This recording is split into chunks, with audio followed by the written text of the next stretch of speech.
कारगिल विजय दिवस पर अग्निवीरों के लिए बड़ा ऐलान। यूपी और एमपी में पुलिस भर्ती में मिलेगा आरक्षण। कारगिल विजय दिवस के मौके पर उत्तर प्रदेश और मध्य प्रदेश की सरकारों ने अग्निवीरों के लिए राज्य पुलिस में आरक्षण देने का ऐलान किया। यूपी के सीएम योगी आदित्यनाथ ने कहा कि अग्निवीर जब अपनी सेवा के बाद वापस आएंगे तो उन्हें राज्य की पुलिस सेवा में आरक्षण दिया जाएगा। वहीं एमपी के मुख्यमंत्री ने कहा कि राज्य सरकार अग्निवीर जवानों को पुलिस भर्ती में आरक्षण देगी। अग्निवीर जब अपनी सेवा के बाद वापस आएंगे तब कहां जाएंगे, कहां मिलेगी नौकरी? सीएम योगी ने दे दिया जवाब। अग्निवीर भर्ती भारतीय सेना के अनुसार अब तक 1 लाख अग्निवीरों को भर्ती किया गया है। उनमें से लगभग 70,000 को यूनिटों में तैनात कर दिया गया है। वर्ष 2024-25 के लिए भी लगभग 50,000 रिक्तियां निकाली गई हैं और भर्ती प्रक्रिया जारी है। जून 2022 से योजना की शुरुआत हुई थी। दिसंबर 2022 जनवरी 2023 में पहला बैच शामिल किया गया था। इनमें 200 महिलाएं भी शामिल हैं।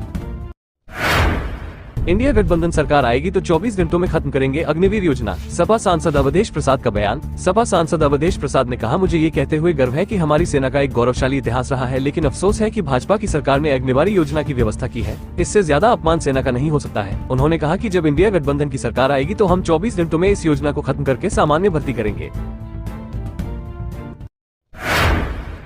सीएम अरविंद केजरीवाल के घर पहुंची बंगाल की मुख्यमंत्री ममता बनर्जी। सुनीता केजरीवाल से की मुलाकात। बंगाल की मुख्यमंत्री ममता बनर्जी शुक्रवार को दिल्ली के सीएम अरविंद केजरीवाल के घर पहुंची। ममता बनर्जी सीएम की पत्नी सुनीता केजरीवाल से मुलाकात की। बता दें, ममता बनर्जी नीति आयोग की बैठक में हिस्सा लेने आज ही दिल्ली पहुंची है। कुछ दिन पहले झारखंड के सीएम हेमंत सोरेन अपनी पत्नी कल्पना सोरेन के साथ दिल्ली सीएम के आवास पर पहुंचे थे और सुनीता केजरीवाल से मुलाकात की थी। लोकसभा में चन्नी की बात सुन खुश हुए सांसद अमृतपाल के माता पिता। बोले, अन्याय के खिलाफ आवाज उठाना जरूरी। गुरुवार को जालंधर से कांग्रेस सांसद चरणजीत सिंह चन्नी ने सदन में अमृतपाल सिंह का मुद्दा उठाया। उन्होंने कहा कि एक सांसद जिसे 20 लाख जनता द्वारा चुना गया है वो जेल में बंद है। ये भी अघोषित आपातकाल है। इसे लेकर अमृतपाल के माता पिता ने चन्नी का आभार जताया है। उन्होंने कहा कि अन्याय के खिलाफ हमेशा आवाज उठाई जानी चाहिए।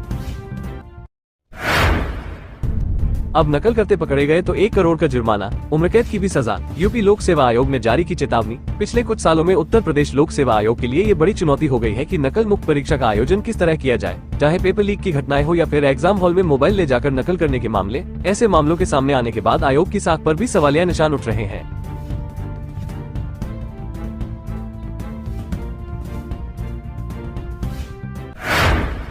उत्तर प्रदेश में बदला जाएगा सीएम। भाजपा प्रदेश अध्यक्ष ने कहा, ऐसा कुछ नहीं है। उत्तर प्रदेश भाजपा के प्रदेशाध्यक्ष भूपेंद्र चौधरी ने यूपी में सीएम बदलने की चर्चाओं का खंडन किया है। उन्होंने कहा, ऐसा कुछ नहीं है। भूपेंद्र चौधरी जयपुर में पत्रकारों से वार्ता के दौरान ये बातें कही। भूपेंद्र चौधरी ने कहा कि पार्टी के विषय पार्टी के विचाराधीन होते हैं। उन्होंने कहा कि उत्तर प्रदेश में होने वाले उपचुनाव में पार्टी पूरी तैयारी से मैदान में उतरने वाली है।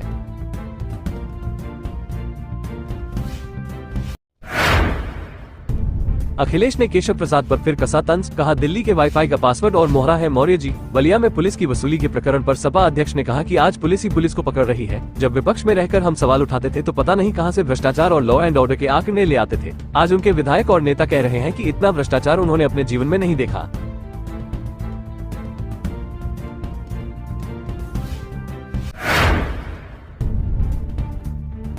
दिल्ली के वाईफाई का पासवर्ड और मोहरा है मौर्य जी। अखिलेश के बयान पर केशव प्रसाद ने किया पलटवार। समाजवादी पार्टी के अध्यक्ष अखिलेश यादव ने लखनऊ स्थित समाजवादी पार्टी मुख्यालय में संविधान की एक प्रति रखने के लिए स्थापित संविधान मान स्तंभ का अनावरण किया। इसके बाद मीडिया से बातचीत में भाजपा सरकार और यूपी के डिप्टी सीएम केशव प्रसाद मौर्य पर भी निशाना साधा। अखिलेश यादव के बयान पर डिप्टी सीएम केशव प्रसाद मौर्य ने भी पलटवार किया है। मायावती ने नीति आयोग की बैठक को लेकर केंद्र सरकार पर साधा निशाना। बोली, देश व जनहित को सर्वोपरि रखना बहुत जरूरी। बजट 2024-23 जुलाई को केंद्रीय वित्त मंत्री निर्मला सीतारमण ने अपना लगातार 7वां केंद्रीय बजट संसद में पेश किया। हालांकि इस बजट का विपक्ष जमकर विरोध कर रहे हैं। कांग्रेस ने केंद्रीय बजट 2024-25 को भेदभावपूर्ण और खतरनाक करार दिया है। बता दें कि नीति आयोग की बैठक प्रधानमंत्री नरेंद्र मोदी की अध्यक्षता में होने वाली है। इसी का विपक्ष विरोध कर रहा है।